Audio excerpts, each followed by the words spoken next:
So one of the things that I really want to do with this redesign is to get some proper care of my plants in terms of the aesthetic look of them. This is my Alocasia cuprea. It is an absolutely stunning plant, a beautiful alocasia that's actually really easy to care for compared to a lot of other alocasias that are typically a little bit more fussy or difficult. It has these beautiful shield-like leaves. They're very glossy, metallic looking, and on the back part, you can see they're just this beautiful maroon color.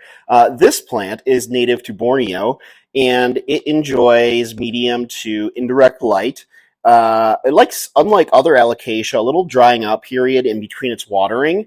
But yeah, it's absolutely stunning. As you can imagine, in the forest, it's not a climber. It crawls along the floor, just kind of like on the forest floor there.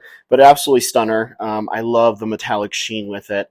And so what I want to do, because this plant will branch out everywhere, as you can see, it's kind of going all crazy. So what I'm going to do is I'm going to take this plastic pole and some visible fish line, and I'm going to place this in the middle and kind of start to wrap the leaves around it, the stems around it, just so it kind of has a nice bushier look.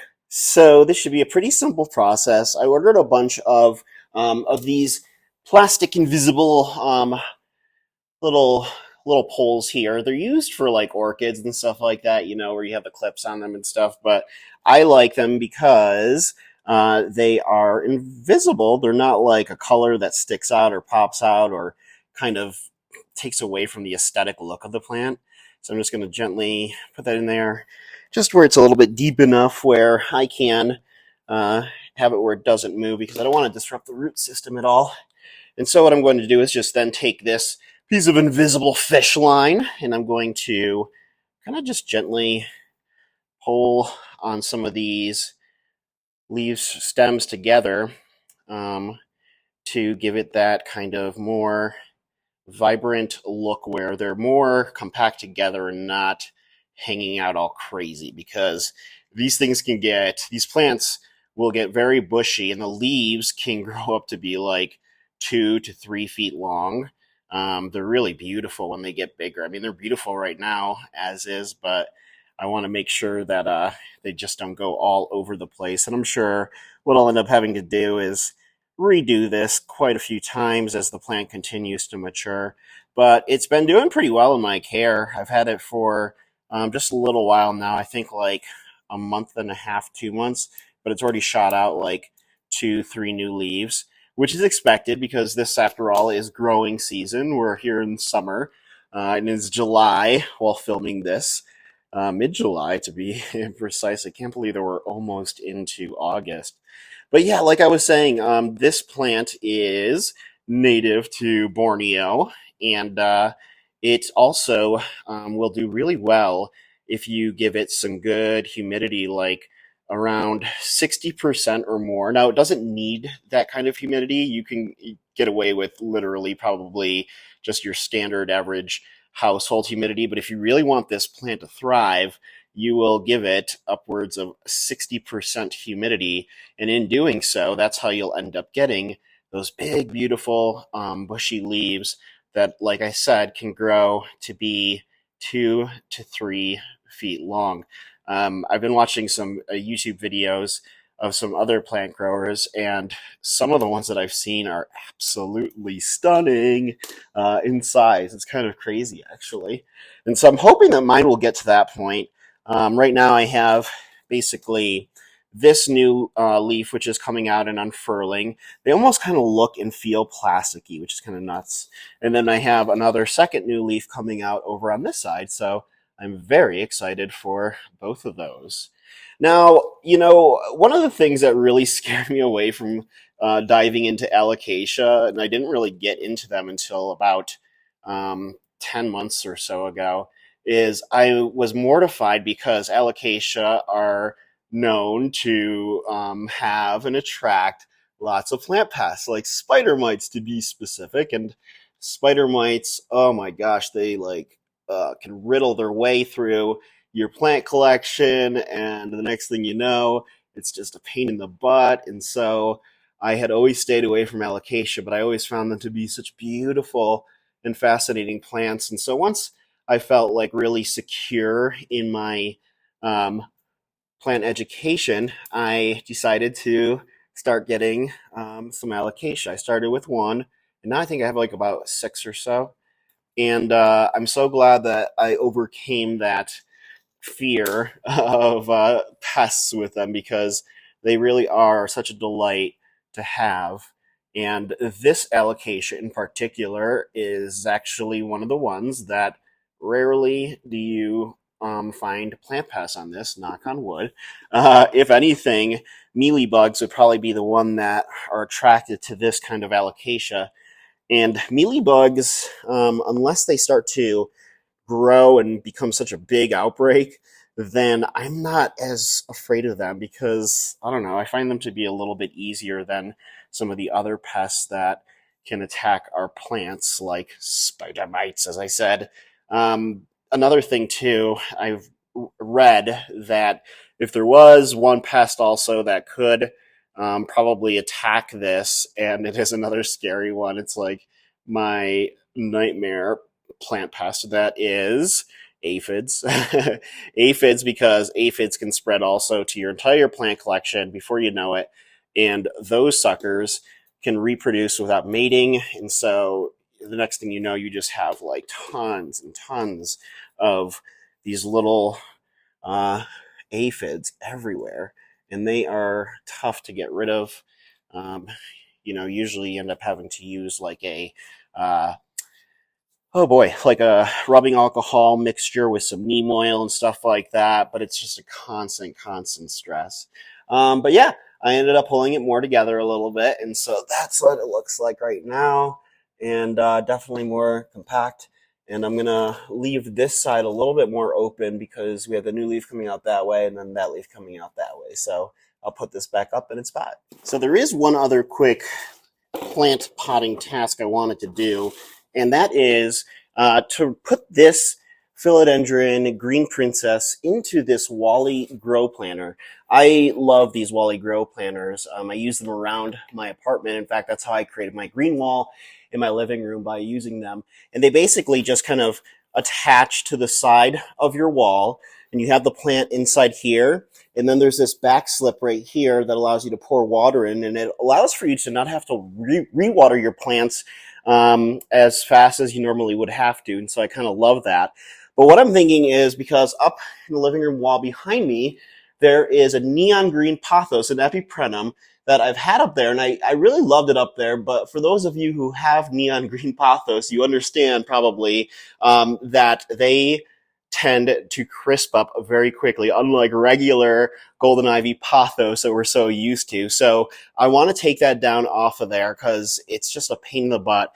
This plant is very hardy when it comes to not needing a rewatering like right away. So I'm thinking that this will be a good opportunity, and it'll also allow for a plant with big foliage to be in that area. So what I'm going to do is just gently pull this out of its pot, and we're going to replace the soil. You can see this plant was really root bound. I mean, look at how many of those roots are inside there. And so we're just going to gently pull apart at this soil here. And it's not the best soil. I got this plant, and believe it or not, for only, I think it was, let's see, $12.98, this 6-inch philodendron green princess I got at a local Home Depot. Right now is such a good time to go and explore your local big box stores, because they have really big plants for really great prices, because obviously being the growing season right now, plants are popping and they are doing really well and growing really large. This plant in particular, not too fussy. It is like your standard philodendron.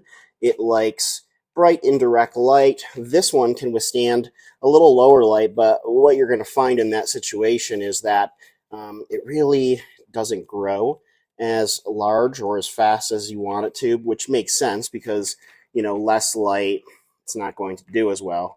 But, that's just kind of one thing to keep in mind with. So I'm going to give this a bright indirect spot up there where it'll get some nice dappled sunlight from my western facing windows. I'm going to go and actually use some water to break apart some of this soil, so I'll be right back. Okie dokie artichokes, I am back, and yeah, the reason why I went to go use some water was because even though I had purchased this plant, I think over a week ago, the soil still hadn't really fully dried out. I thought it would have by now. But yeah, the roots are really, really healthy looking. But the reason why I wanted to use water was because unless like the soil's dry, it's so much easier to take a plant out of its pot if the soil is dry. But with this being a little bit moist still, and the fact that I don't know who made this plant. Let's see. It looks like it Mason Farms. I'm not sure where they're from, but like a lot of these growers are in Florida, and so the soil that they send these plants in, as I've told you folks in the past, isn't like the best soil. It is basically soil that doesn't do too well with like a philodendron, which likes a chunky aroid soil mix. So that's what I have here. This is a soil blend that I created. It has basically loose draining soil, as well as orchid bark, cocoa coir nuggets, perlite, some activated charcoal, and I believe that might be it. And why I like to make this chunky soil is simple. With an Aroid, which is Araceae, the family that philodendron falls under, most of them like a loose soil that the roots can breathe in, move around in easily, and you don't find that with soil that comes in a little can like this from a big grower. They make it compact where the plant will stay wet during shipping, because a lot of these places are in Florida or in a tropical area. So you have to imagine sending to a place like Colorado or a different state can be a little bit challenging for them. So they want to do the best to make sure the plant gets there. I like to wait a good week or two before repotting plants, just so they can acclimate to my environment more and not go under too much stress and too much shock. But yeah, this soil was not going to be healthy for this plant. This soil will be. And so I'm just going to put in my base layer of my chunky Aroid soil mix. And I love making this soil too, because it's just, I don't know, it's so much fun. And getting your hands in soil is always a good thing. We are going to take ourselves some rooting powder, as is tradition if you've been watching my videos. And I like to pour some of this onto the roots so they can have a healthier transfer to the new soil. And you want to be very careful with the roots. And I was trying to be as careful as possible when I was loosening up the soil in that water at the sink. And yeah, so in that situation, basically having the water with that really dense, compact soil, it basically just allows for the soil to break up easier. Well, it fits in there lovely. I was wondering whether or not that would be an issue, but apparently not. But yeah, and so now what we'll do is we're going to take this soil, put it around the sides, pour it in. Now, these Wally Grow planters are wonderful. Like I said, I love them. I've got 1, 2, 3, 4, 5, 6, 7 of them that I bought over the course of like a year and a half during the pandemic. And the thing about them is that they are great, but they're a little bit pricey. I don't know how much they range from now, but I think like at the time I was able to get like 4 of them for like $120, but I think they had like a sale going on. But they're really great, and they come in different colors. I like the white ones specifically, but that's also true with how I like my pots. I like them white because it's just such a classic look. This one, though, the darker black one, that was on sale. You can find certain colors for cheaper. But I will say I've also have purchased some generic knockoff ones. In fact, Target sells them, and they sell like a 2-pack, and they're probably about half the size of this, a 2-pack for about $8, if that, I think $5 or $8. And I have a couple of those that I have smaller plants in. They don't have the nice water filter thingy on the back area, but you know what? They work really well, so I'm a fan of them. Okay, so now that this is in here, what I'm going to do is I'm going to grab the ladder. We're going to put this up there, replace the neon green pothos, the upper prenum. We'll put this up there instead, and then we'll apply some water in there as well. All right, first things first, I need to take down the neon green pothos, our epiprenum friend that has been a pain in my butt the entire time it's been up here. But I've noticed that just in general with these neon green epiprenums, I mean, they just dry out so quickly. And unlike, like I was saying, unlike the standard green pothos, the golden ivy pothos, these ones just don't fare as well. Like, I can't begin to tell you. I mean, last week there was no yellow leaves on this plant, and today there's just so many of them. And I watered it a week ago, and so I want to take it down from here. I put this little trellis up here maybe a year and a half ago. Got it online on Amazon, I think, for super cheap. And I've really enjoyed having it up here because it's been fun to have my plants climb on. And it's really, really simple to put up too. So couldn't go wrong with it. And I did have, prior to this, I had some heartleaf philodendron that were climbing up here on this. But the thing is that with the sun coming in over here, I need a plant that'll do be a little bit hardier than one of these babies. And so that's what we're doing, is we are going to put up that beautiful philodendron green princess, which I wonder like if that's kind of like a newer hybrid name of a plant, because I don't know. I just all of these like princesses that they have with philodendron, like the pink princess, which oh my gosh, if you're not familiar with the philodendron pink princess, there was this huge craze over it during the pandemic. Everybody wanted to get their hands on one, and the plants cost an arm and a leg. I had one, and I think it cost me like for like a small little plant, it cost me I think somewhere like around 160 180, close to $200 for that small plant. I kid you not. It was like a 3 to 4 inch plant, and I hated it. I mean, the philodendron pink princess, if you've never seen one before, they have splashes of pink in their leaves, but they're such an ugly plant overall, I think. And the fact that people, including myself, were spending so much money on them was just so silly to me. And now, if you go to like a Home Depot, I was at one the other day, and Costa Farms is mass producing them, and they only cost $20 now for like a 6 to 8 inch size plant. That's the thing about rare plants, folks, is that if there's a rare plant that you want, I would literally just wait it out and wait until a big box store starts carrying them, because chances are, like if it's a philodendron, for instance, it'll be able to be mass produced. In fact, I just had I picked one up at Home Depot, an Alocasia Jacqueline, which I used to have a small one of, but early on I didn't know how to care for it. And this big plant, this 8 inch Alocasia Jacqueline, was only $18, and it's stunning. And I'm glad that I get another chance to play around with it and learn its ways, because I wasn't the best with it before, but there we go. And so now we have up here our philodendron green princess, and I really like the way that looks. It kind of gives like more of a tropical type vibe. And I think what I might do is put some water propagation vessels up on the sides over there. That way I can add some more color in there, maybe some cuttings of the philodendron golden goddess that I have. So yeah, now we can continue stacking plants like we were initially supposed to do. All right, I just got done watering one of my philodendron bilietiae cuttings of my mother plant that I chopped up back in November. Planted this baby a couple months ago, and it's doing well. I just kind of like that it's one big leaf like that. Need to put it back in its spot though.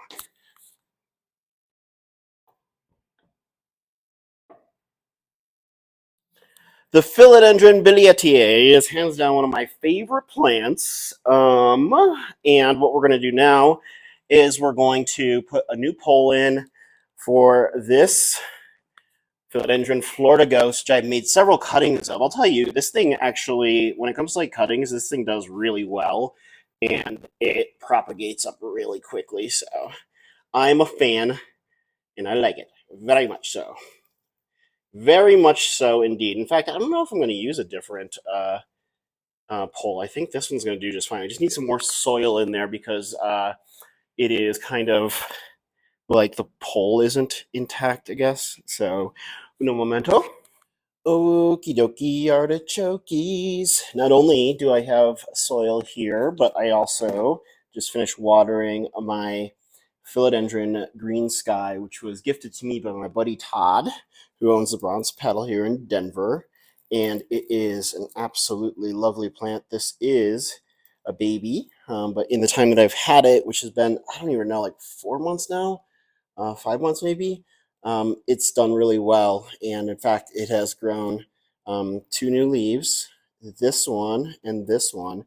If you're familiar with philodendron, this one is closely related to the Philodendron esmeraldense narrow form, which is a plant that has been on my like plant wish list for a long while, but they're really expensive, and so I'm waiting for them to go down in price. But this one surely makes up for that because it's really beautiful. And as it matures, these leaves, these narrow leaves, will get really long. And so what I need to do is I need to add a climbing pole to the back of this. So maybe I'll leave this right here, and we'll get to that in a second because it goes right up there. And so what I'm going to do is I'm going to first use some of this twine to wrap this philodendron Florida Ghost around this pole some more. It hadn't, after I took a cutting from right about here, the plant just started growing a new stem and leaf right immediately, probably within like a couple of weeks. It's a really fast growing plant in the summer season. And I think I had this plant in my bedroom, but I think I'm going to move it out here for two reasons. One, when it is in the sun, its new leaves come out bright white like that. This leaf right here is so pretty. It's like a little quarter moon. It's like part of it is white, the other part's green, and I absolutely love it. But yeah, and the other reason is that if I have it out here, it'll get bright sunlight, and that's what you need is bright sunlight in order to really get those white leaves. If you don't give it bright sunlight, then the leaves will just come out green, and they won't come out that pretty white. I've done videos on this plant in the past because I have had this plant for 2 to 3 years now. And when I first got it, I didn't understand it. I thought I was giving it bright enough light, but apparently not. And all of its leaves were coming out green. Then I started moving it around, and lo and behold, once I started moving it around, and I got it into a place that it was happy, all of a sudden, white leaf after white leaf after white leaf, and hence its name, the Philodendron Florida Ghost. That's where it comes from. And the thing is that in order for these leaves will stay white for about, in my experience, they've stayed white for about like 2 months, 2 to 3 months, and then they start to transition into green. And it's good for them to do that because if a plant's leaf is purely white, it's going to need a lot of sunshine because it doesn't have enough chlorophyll. And so without the sunlight, these leaves will die off, and I've had that happen. So just be warned if you are in the market looking for one to make sure that you give it bright sunlight. And so I want to show you guys actually closer up how cool this one leaf is. Look at that leaf. It's like just a little bit white, and I love that. And you could see where this new leaf is coming out. I don't know how closely you guys can see, but I can already tell there's going to be variegation in it based off of the green and white lines that are so prominent in there. And you can already see part of the leaf is coming out, and that is white. So I just watered this the other day, so it should be good. And I think this is going to get a prominent placement, probably in the corner right there, just because that'll be perfect for the amount of light it needs. Or though maybe it could go there as well. I do need to grab some spray because I wanted to just wipe down its leaves really quickly. So one more moment. Okay, got my spray. Gonna wipe down its leaves. Yeah, and what's cool is that these stems, when they come out, they're really bright red and pink, and kind of has some texture to them. So it's a very unique plant. You can find similar ones to these that are look just like it, but without the white. And I do have those, that version of it. I've made cuttings of it. It's a very lovely, beautiful plant as well. Um, and I've talked about this too in past videos, why it's important to clean your plant's leaves. One, because you never know whether or not you're ever going to run into a pest situation, and pests like to hide out on the undersides of plants' leaves. And so they're really difficult to find unless you're just searching for them. But by wiping down your plant's leaves on a regular basis, it helps alleviate that situation from popping up. And not only that, but it also clears off any dust in our homes that may have accumulated on the plant's foliage. And with wiping off that dust or anything that might pop up on the plant's leaves, it allows for the plant to photosynthesize easier. And with the dust covering it or whatever else might be covering it, not as much sunlight's going to get into that leaf, which is going to cause issues for the plant's growth. So we want to make sure our plants are nice and happy and healthy. And that is one way to really help ensure that. So just going to wipe this baby down a little bit more. Yeah, I should have rotated this plant too when I had it in my room because its leaves just kind of started growing like all over the place and kind of chaotic, really. But again, I'm using that blend of the chunky Aroid mix that I told you folks about a little while ago. And this guy, whoop, got a little dirt on your leaf. Sorry there, buddy. We'll be good to go. All right. So for now, Florida Ghost, you, my friend, are going to go here. I've also noticed while this plant does like to get its a good watering weekly, I have, and I will admit to this, I have neglected this plant in the past when I didn't really fully understand it.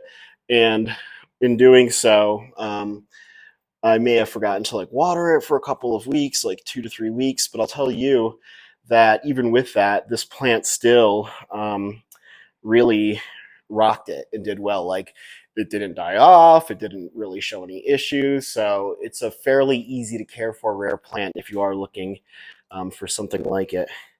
Maybe actually I'll go here just because I want to put something a little bit bushier there. That way it kind of creates a little cover for some of these other plants over here. So we'll put, oh yeah, that's perfect. Aw, that'll look cool there because it'll provide for a little bit of splash of white color over here, which I like. This, by the way, I need to water this. This is my regular Hoya carrii, also known as the heartleaf, one of the heartleaf plants, the I love you plants, because their leaves look like hearts. And this is a Hoya plant. It's a climber, and it likes bright, bright, bright light. I also recently got a variegated version of it, and these variegated versions up until a couple of months ago were costing upwards of like 100 to 120 bucks here locally. I went to Home Depot and I found it for, I think it was like $8 or $12. So yeah, normally I don't care for variegated plants. I think they're a waste of money, but when you find one that's cheap like this, then it's worth it. So I'm going to figure out where I'm going to put that, and I'm going to give this guy some water. While that Hoya carrii dries off after its watering, I'm going to take this Philodendron green sky and I'm going to give it a little climbing pole here. I'm going to put it right in the back part where it can start climbing, because right in the back of the latest stem and leaf or stem that came out, you can see little aerial roots that are starting to pop out.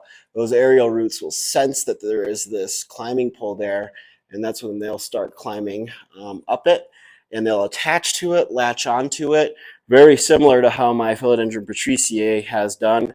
And each new leaf will get larger and larger, and that's what I really want for this plant. I want to set it up for success. So it goes here. Bloop, bloop, bloop, bloop, bloop, bloop, bloop. And I'm going to take this little Philodendron burley marks variegata out of here because I made this from a little cutting. This is going to be a gift to a friend. It's such a pretty plant. I love this little pot that I got for it too. I'll put that there. And then I'm thinking the Alocasia Jacqueline, since it likes dappled indirect light, could probably dappled bright indirect light. I think it would look pretty right over here where I have this in King Anthurium, this Anthurium veitchii. So I'm thinking maybe like right there. Let me pop this up and sweep up this mess. That's another thing. When you have an apartment and you don't have a yard to like repot your plants in, everything just kind of gets chaotic at once. So you have to constantly keep up with it by doing a lot of sweeping, and that's what we're gonna do. Sweep, sweep, sweep it up. Sweep up your mess, Kevin. If only I could sweep up every mess in life. Boy, wouldn't that be lovely. I can't tell you how often, I'm glad that I have hardwood floors, but I can't tell you how often I am sweeping them and Swiffering them, which, by the way, are two of my favorite activities to do. But yeah, always got to make sure that all of this is clean because I don't want it on my floors. And now it is sweepy clean, Jelly Bean.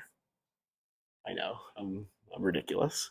One plant that I want to bring back out here is the one that I repotted in the first part of this series, the Philodendron mamii, the crawling philodendron that I showed you guys about. Check this out. After repotting it, clearly its roots needed more space because already that brand new leaf is starting to shoot out. And so for the time being, because this one likes bright indirect light also, but doesn't like to have its leaves hit. And I would like to get like a crate for this thing to go into. But for the time being, I'm thinking I might actually, because I think I'm going to leave my couch in the middle. I might put it right there for now. And what we'll do is we're going to grab a stand for the Alocasia Jacqueline. And I've got plenty of those.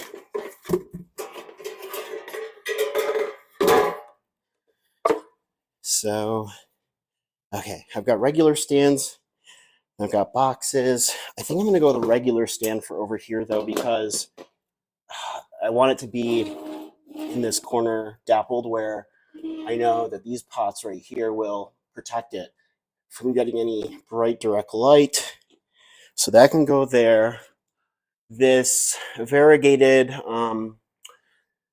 Hoyacarii, and it's still in its pot that I got it in. It's a plastic pot, and so I'm going to leave it in there for a while until it acclimates to my place, but I'm going to put it inside of this gold little cover here for the time being.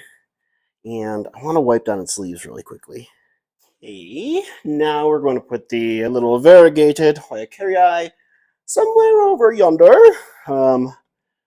Probably just one little splash of color. You know, maybe I'll put it where I had the African violet, because that way it'll get more direct sunlight. And the African violet I can just put right inside here in this little box, perfect size for it. And with the crate being open like that, it'll provide it with really good ambient light, the amount that it needs. Oh, it's starting to thunder here in Denver. How about that? Scary. Okay. And then in this corner yonder, I think is where we're going to put our beautiful Dragon Scale, Alocasia, and the guy, yes, needs to be watered, so I'm going to do that. And I think what we'll do, I'm wondering, because I kind of like the idea of having this over here. Like I didn't necessarily have this glass pot in this direction like it was going to be, but I think it might actually kind of work there. Yeah. For the time being, at least, I'm going to leave the Anthurium veitchii, the king Anthurium, right there.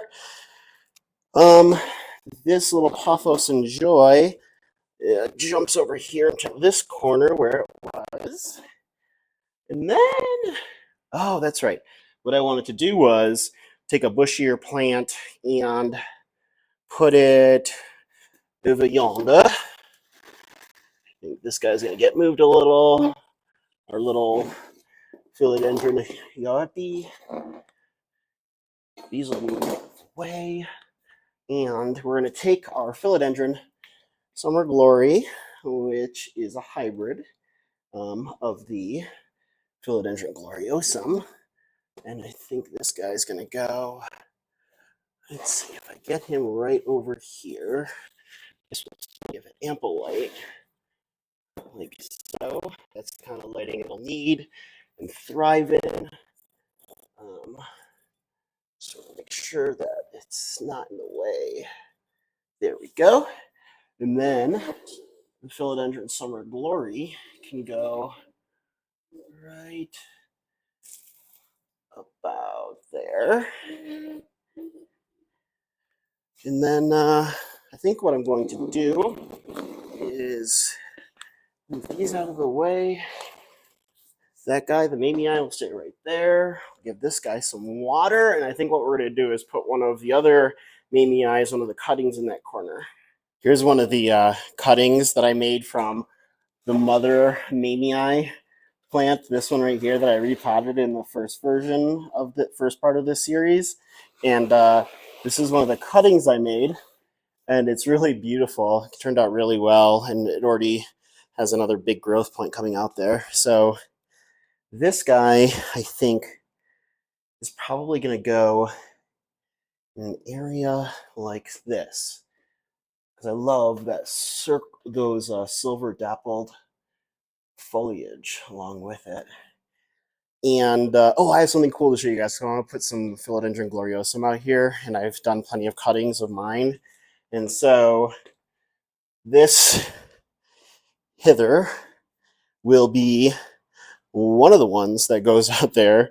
And so this is one of the cuttings I made. And I know that it's a crawling plant, so it should be in like a long pot, but I decided to do something different with this so I can see its root growth. Check out those roots inside this clear pot like that. I think it's so cool. And there's a new little growth point that's coming out of there too. So in the meantime, this baby is probably going to go, oh boy, someplace over here. I'm gonna have to figure that out though another time. And so I'm going to move the Frydek over into the corner some more. And then this little gloriosum is gonna go, I think, probably it would do well in an area like this. Well, maybe not. That's not enough light for it, for its growth point. For the time being, I'm going to put it up here. That's not where it'll stay, though, because it'll need more space. But for right now, that's fine. Okay, and move this into the corner. And I think that this other Billietier that I have is going to go right here. For now, at least, it'll go right there. It'll probably be moved down once I get like a larger plant over here. But guess what, guys? I'm going to call it quits, and there is now going to be a part 4. in this epic saga, just because it is getting late and I can only spend so much time on plants before I lose my mind. But thank you guys so much for watching this video. If you already haven't, please check out parts 1 and part 2, and this, of course, being part 3. Stay tuned for part 4, and if you haven't already, please give this video a thumbs up and subscribe to my channel so you can get more interesting planting content just like this. I'll see you guys in the next video.